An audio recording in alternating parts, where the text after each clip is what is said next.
Hello, and welcome to the 4040 Men, the baseball podcast with a guy who knows a hell of a lot about baseball, and someone else. I am that someone else. My name is David Bronfman. I'm your interim co-host. And I'm Greg Howard. I'm unfortunately here all the time. And we just want to give a shout out to our city. Cool. Not to bring it down on this thing, but yeah, that happened yesterday, and you know our hearts go out. So let's get down to business. Got a show to do. Mm-hmm. All right. So some big things happened on the weekend. The Jays actually lost a series. It's the first one that they lost. Unfortunately, it was against the dreaded Yankees. I know. We're 5-6 against the American League East at this point in time. We're doing pretty well against everyone else. We're still sitting. We're 13-8, and we are second in the AL East and fifth overall in the American League. So if the season ended today, a good 20 some odd games in, we would be in the wild card spot. Well, it's not bad. I mean, I think we're like in power rankings, like sixth in the league. Right? Yeah. No, we're decent. Like we're not a little fly by night operation. Yeah. Unlike this, unlike this right here. But I asked you to look into a couple of things this week, and one of them was no hitters. Right. Because there was a no hitter this weekend. I learned that. Yes. Yeah.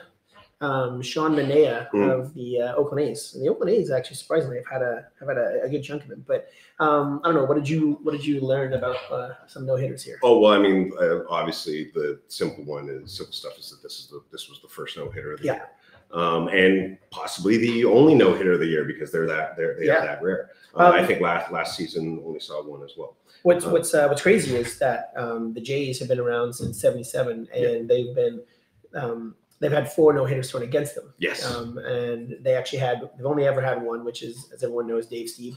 And in that span of a 2-week span, he'd actually taken a no-hitter into the 9th inning with 2 out twice. Oh my gosh. Wait, did this happen before he got the no-hitter? Yeah. So if that was a fantasy stat, he would have been like the greatest fantasy pitcher at fantasy baseball at that point in time. Yeah, we've been on the business end, as you might say, of no hitters. Justin Verlander, Nolan Ryan, Dave Stewart, and Len Barker. And the crazy thing is speaking of Daves and Justin Verlander, I actually our old boss, Big Bry, used to have season tickets to the Jays, and he gave me those seats.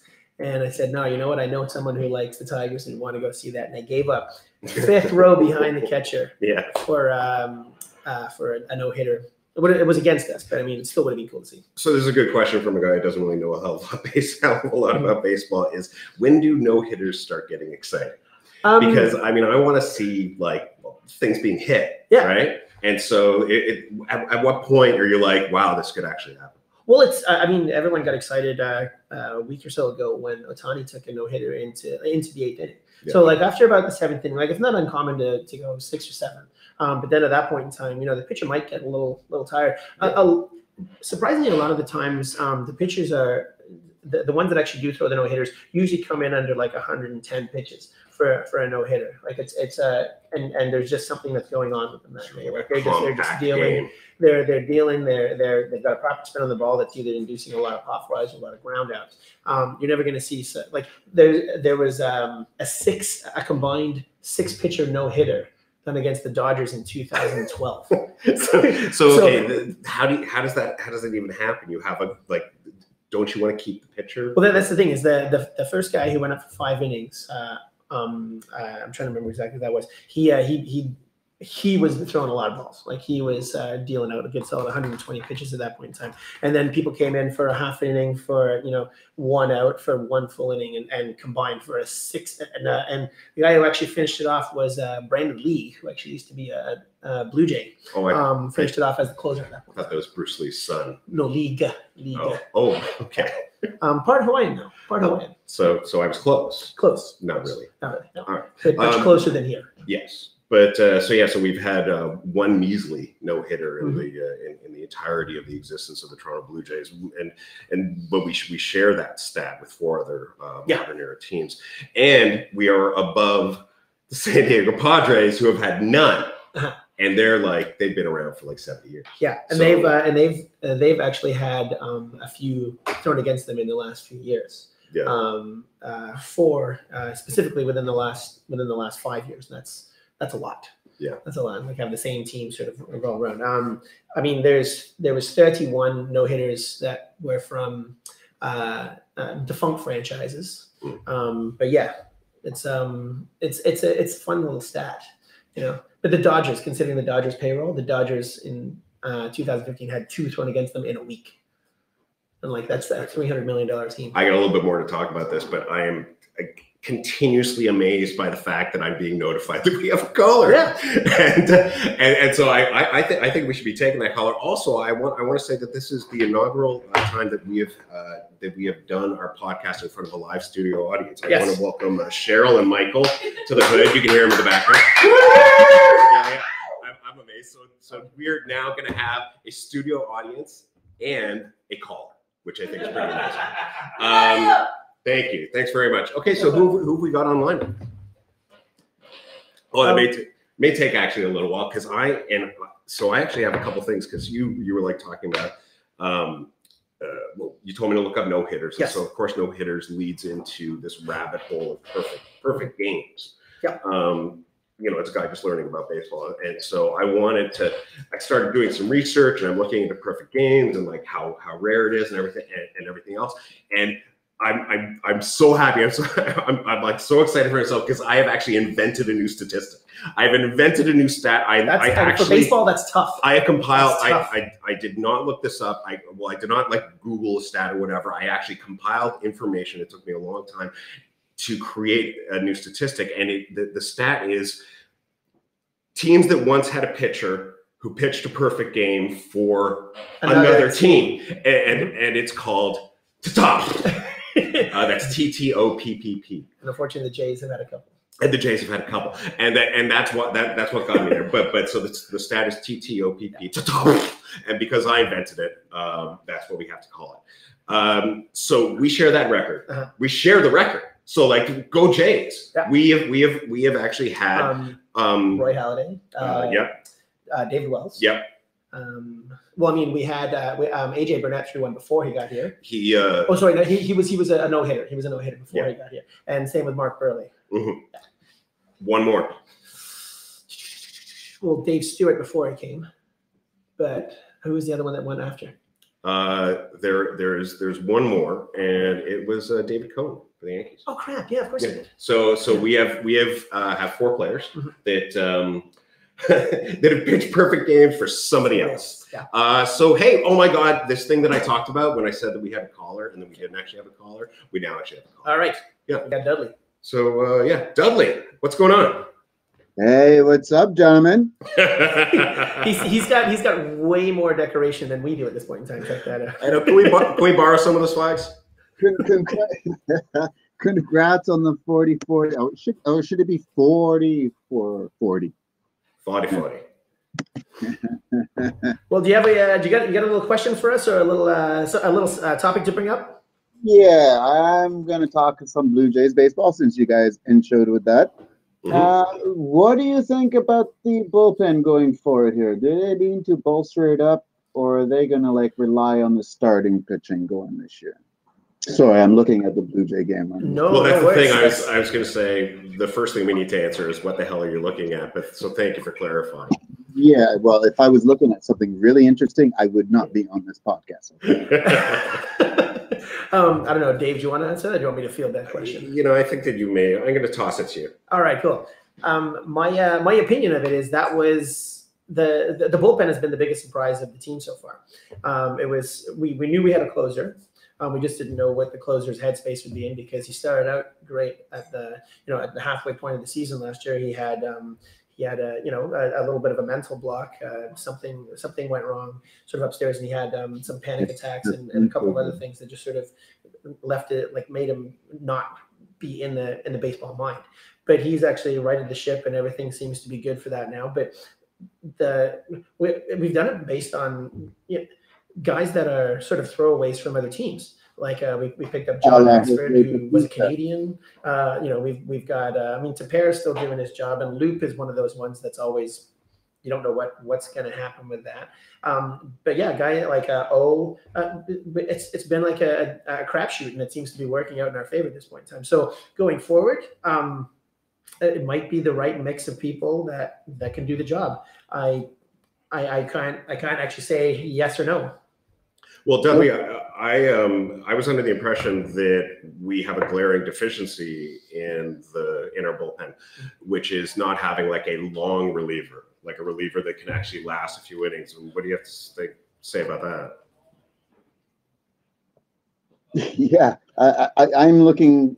I'm an old school dude, man. Check my hat, man. I want to see my starters go 7 innings nowadays. I want to see the starters go 8 innings. Okay. And we don't have to rely on a bullpen. So for me, that's a very hard. That's a very good question, Dave. I'll have to think about that one, man. You like stumping the trump here, man. You can call us back next week. Peace. Anyhow, yeah, you know what? I know you got other callers. Apparently, well, we have another caller. You're the only person watching right now. No, before I leave you guys, I just want to say my deepest sympathies and apologies go out to everybody in Toronto. What's happened here, that's very straightening for all of us. And I'm surprised you guys are even on today, but more power to you. Just shows that Toronto is just another place where people can't with us. Peace, man. Thanks, Ben. It's really, really good words. Obviously is the first thing on everyone's mind today. Well, to answer that question, of the long relief guy, we've sort of groomed Joe Biagini into that role. Like he was going to be a starter at that point last year. We've put him down to AAA in order to sort of keep giving him those starts so that he can go like the long distance. And his role is essentially going to be coming up to fill in as a spot starter when it's needed, or to come up to do some long relief. Like obviously, we have to know what the situation is going to be before the game, because he has to come up here from Buffalo. We can't really make a call in the bullpen and have him fly over. It's not that far. It's a hell of a lot better than when it was in Vegas. It was in Vegas. We used to have the coolest baseball hats too. They were the Vegas 51s, like Area 51, and it was a nice little gray alien with a baseball head. Yeah, that's pretty amazing. And I guess just the last thing about perfect games was that you cannot talk about perfect games without retelling the horrible tale of poor Ken Johnson of the Houston Colt 45, who was the only pitcher to ever throw a complete 9-inning no-hitter and still lose. Yeah. And the winning run was Pete Rose, who scored after an error, then a ground ball, and then another error. Yeah, well, Pete Rose probably had money in that game, so he was going to score no matter what.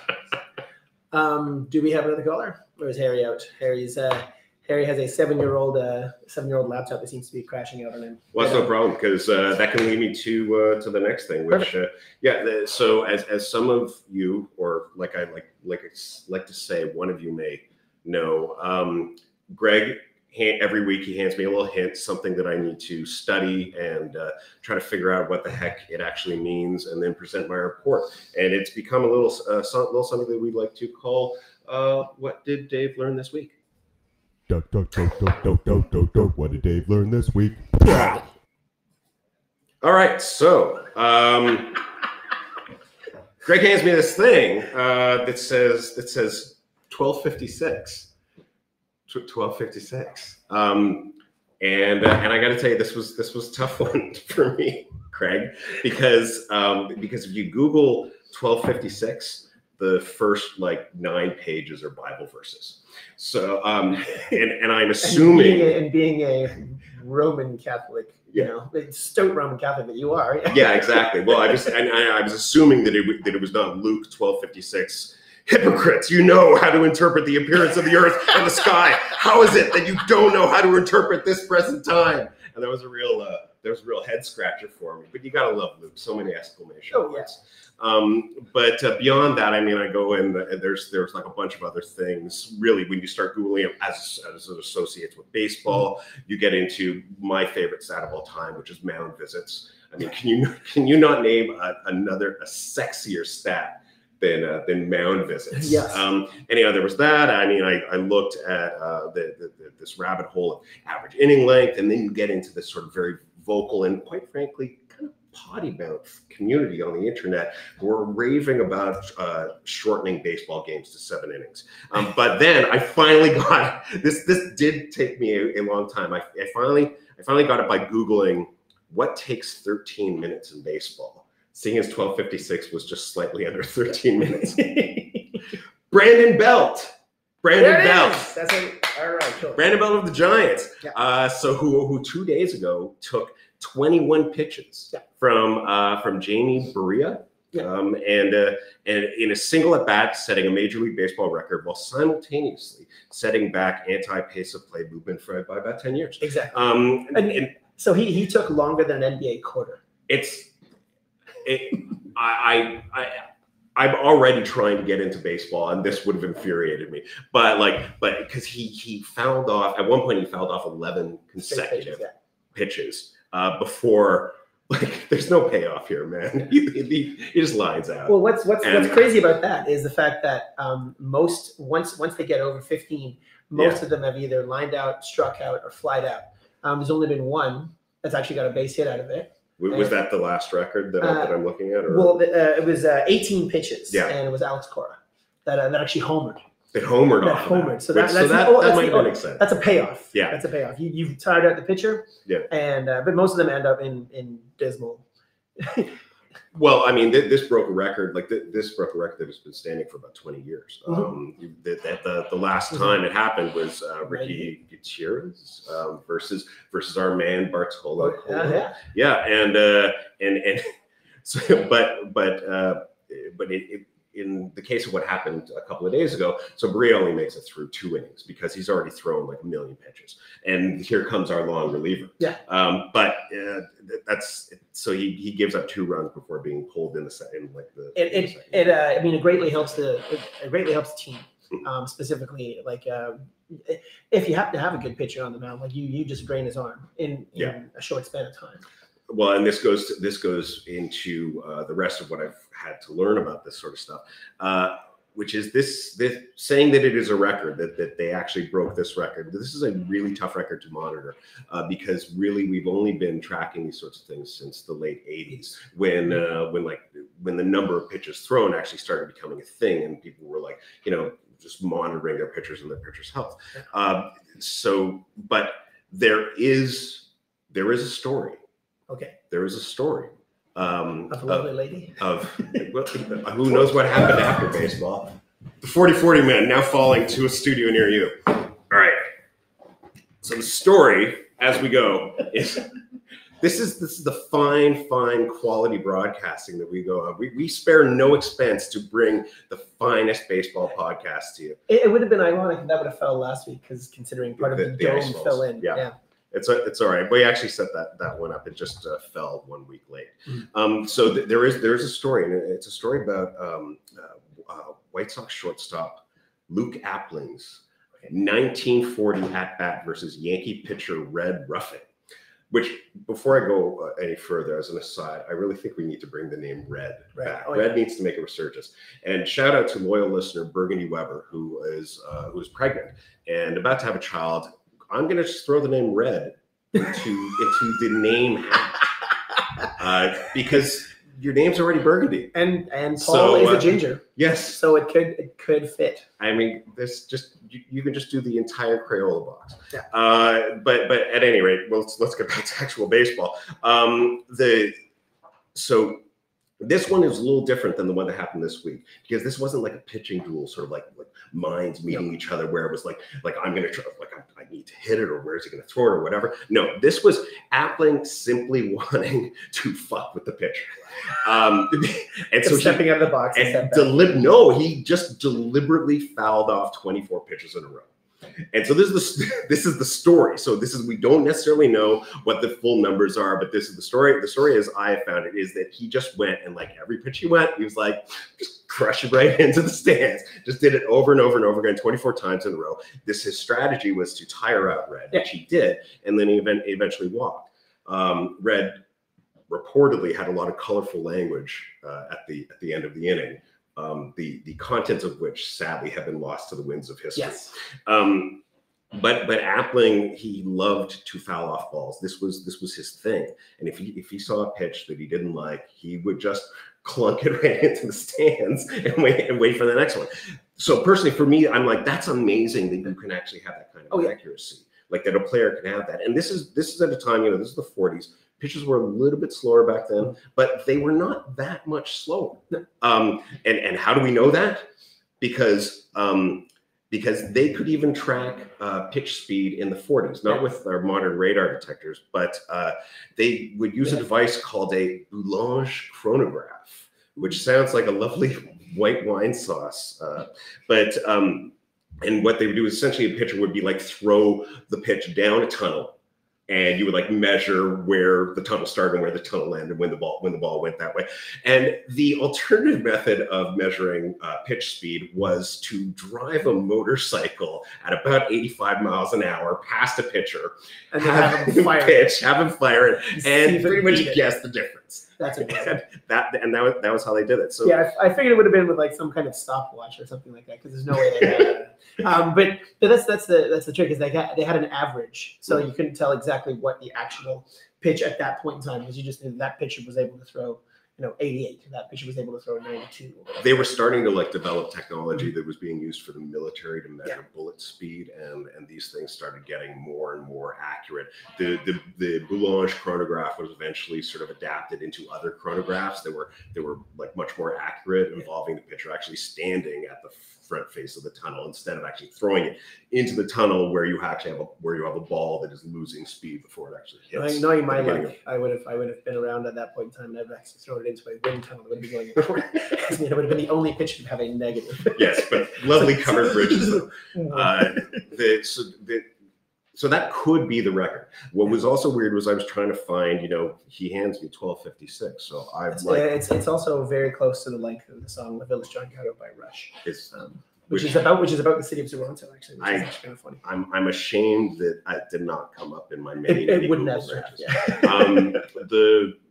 But because he gave me sort of like a minute and second kind of thing, I'm trying to find, is this the longest in terms of time that a batter has been? Since 88, since they have been tracking pitches and have been tracking that span of time, then yes, it is the longest. Yeah, I mean, like you can't really find much about like the actual times. I found one thing in 2012, Miguel Cabrera, he had a 9-minute long at bat, but that was because that was a complaint about the placement of the batter's box, and the grounds crew actually had to come out and rechalk it before he went back up again. But I don't think that counts. I could not find the quickest at bat, considering we were looking at the longest at bat. That's pretty much just ping, ping, pop up, out. I was pretty, all I did when I was looking for that is, I did find footage of Aaron Judge versus Brent Suter and Joey Votto. Joey Votto. A Toronto native. Oh, yeah. Joey Votto versus Derek Lowe, where the commentators are going absolutely bonkers over the idea that he's not stepping out of the batter's box in between pitches. Mm-hmm. And why does baseball take so long, Greg? I don't know, but it's the bonus about it is there isn't a time limit on it. So like if you could, case in point, 2011 World Series, a couple of times in I think it was game 6, St. Louis was down to their last strike. Not only just like that last strike, and ended up coming back to tie it up. Next inning, going to extra innings. They're down to their last strike again. Yeah. They come back and tie it up, and they did it 3 times in that game. And that's essentially what broke the Texas Rangers. It's always lovely that it happened to them. But David Freese was known as the king for that specific thing. Like he's never been an amazing player, but he's a hero in St. Louis for that specific thing, because he it happened to him twice in that span, and he got the hit that actually tied it up, and then also went ahead like the inning later. So all these pace of play things that people are talking about, they're trying to skirt this delicate distance between, are we changing the game, or can we actually get people off of their Instagrams? I don't feel like it's changing the game at all. It's I mean, we noticed the stat the other day when they had mound visits. It actually had. I love even showed that stat that it said 3 mound visits left for the Yankees. We're going to talk about mound visits every single day. Oh yeah. But it won't change the actual game. It does change a tiny hint of the strategy, because you can, ice a batter or ice a pitcher just by sort of stepping up. It's not going to change the whole core concept of the game. Right. So, I like the fact that we've got an option that it doesn't rely on. There's only 3 seconds left. Like it can keep going. We have another caller. We have another caller. All right. One day this will not be amazing. No, I know. Yeah, so we got a caller. Caller by the name of Harry. Welcome. Harry! How's it going? Not too bad. How you guys doing? We're doing great. Thank you very much.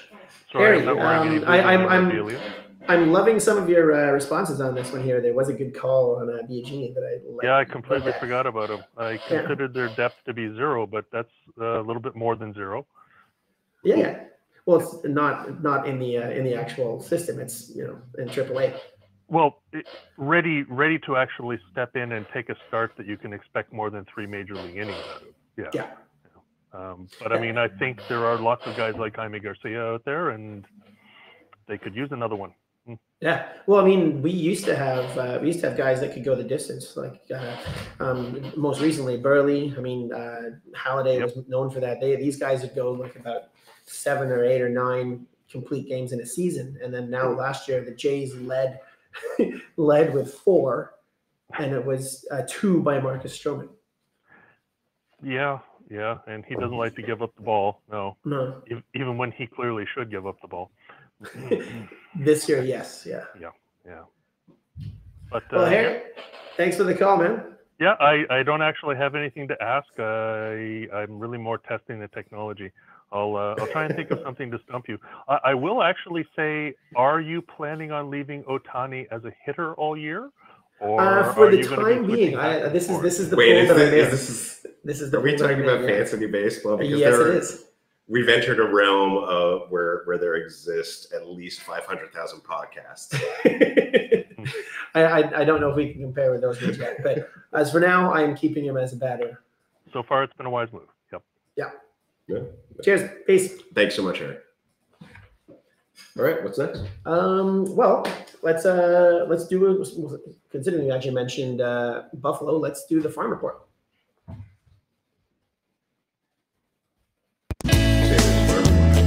Yeah.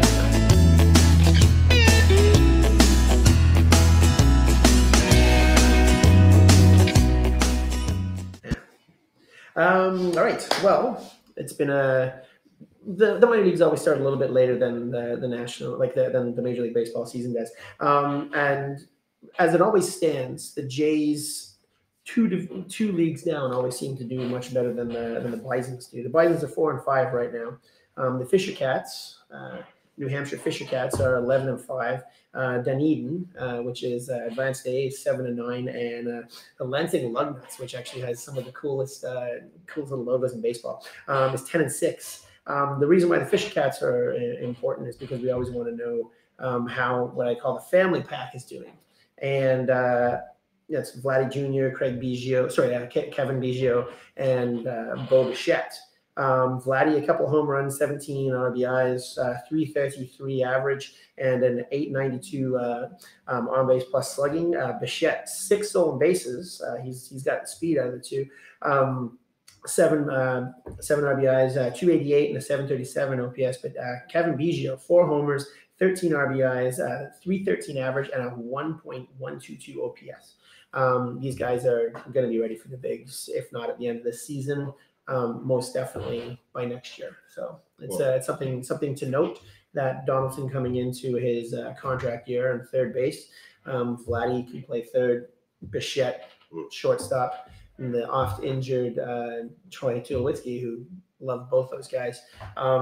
they almost can become expendable right now as you've seen, some injuries have set the team aside, and now we've actually brought up some guys like Gurriel Jr. and Tusker Hernandez. This man is just amazing. Yeah, and Tusker, who shone a little bit at the end of the season last year, has killed it right now. It's making him hard, making the team hard for him to be dropped back down.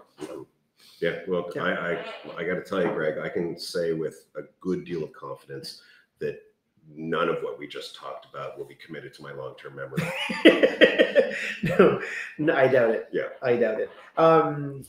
So we've got a big series coming up with Boston. That's at home. Hap is already on the mound tonight against Porcello. Tomorrow we've got Sanchez versus Eduardo Rodriguez, and Chris Sale versus Estrada, and it always makes me sort of wince whenever we have to face against Chris Sale because that guy's pretty awesome. It's like we can probably take 2 out of 3, but we're not taking that third one, I don't think. And then we're at home for 3 for Texas, and that's it for Texas for the year. That's we're done playing Texas, so it'll be nice. And that's it. That's it. Yeah, because they're in the West, so we play them home and away, and that's it. Yeah. We're done. Yeah. Well, I feel pretty good. We a few other cool things happened this week. The stupidest triple play in Major League Baseball history when James Gass hit into a double play and then thought the inning was over and then got picked off somewhere around the pitcher's mound. But other than that, I think that we put in some solid minutes here. Yeah. Actually, one shout out, Jenny Kavner, the first woman since 1993 to do a play-by-play on a Major League broadcast. Wow, it seems pretty pathetic. It seems like that should have happened earlier. Yeah. And that one in 1993 was only for that year. Wow. That's pretty bad. That's pretty bad. Baseball was. I'm pretty sure they kind of had to sort of do it this week because it was, Jackie Robinson breaking the color barrier last week. So they're just like, shit, maybe we better get on board with this one right now. Well, I for one love the future. Yeah. All right. Good luck to Jose Bautista. Is going to be starting off for third base in Atlanta over for the Braves. Yeah. Third base. And good luck to the Toronto Raptors and Maple Leafs, both on Wednesday. Split screen at Maple Leaf Square / Jurassic Park. Wednesday has a crazy lineup. You got the Jays at 7. Yeah. You got the Leafs and the Raptors at 7, and then at 9 o'clock, Toronto FC going in Game 2 of the Champions League final. All right, I think I'm going to pack it in and start drinking. Thanks so much to Henderson Brewing Company for tossing us some beers. I'm just going to start drinking it now. Yep. I also want to say thanks once again to Stage 10. Please go, if you're interested at all in podcasting, go visit stage10.tv, a web-based broadcasting platform that we use that makes sure you can simulcast to multiple platforms. You saw the cool kind of switching and everything else. Callers, my God, we have callers. So thanks a lot for all that sort of stuff. Cheers. All right. Everybody stay safe. Cheers.